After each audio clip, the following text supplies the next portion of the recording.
વડાપ્રધાન નરેન્દ્ર મોદીએ કહ્યું કે કોંગ્રેસ વૈશ્વિક કટોકટીનું રાજકારણ કરી રહી છે. આપણે આત્મનિર્ભર બની રહ્યા છે. ઈરાનના હુમલાઓની 37મી લહેર. તેલ અવીવમાં લશ્કરી થાણાઓ પર 3 કલાક સુધી મિસાઇલો છોડવામાં આવી.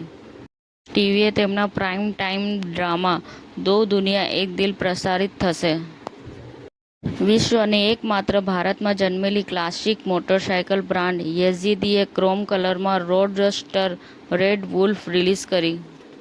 અમરેલીમાં વિકાસની દોડ. ₹75 કરોડથી વધુના વિકાસ કાર્યોનું ખાતમુહૂર્ત અને લોકાર્પણ કરાયું.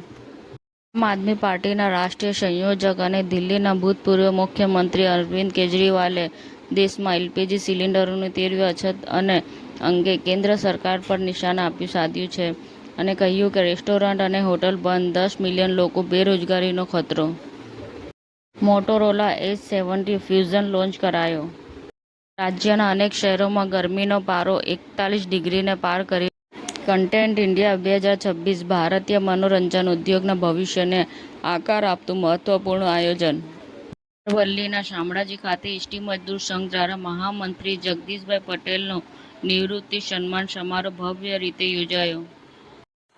સમાચાર ટુડે ન્યૂઝ ચેનલની ટીમ અને જે સત્ય છે તે જ બતાવશે. આપ જોતા રહો સમાચાર ટુડે ન્યૂઝ ચેનલ. ગુજરાતની ધરતીનું ગુજરાતીઓ માટે જ, એટલે કે સમાચાર ટુડે ન્યૂઝ. અમારી સમાચાર ટુડે ન્યૂઝ ચેનલને લાઇક કરો, શેર કરો અને સબસ્ક્રાઇબ કરો અને જોડાયા રહો સમાચાર ટુડે ન્યૂઝ ચેનલ સાથે.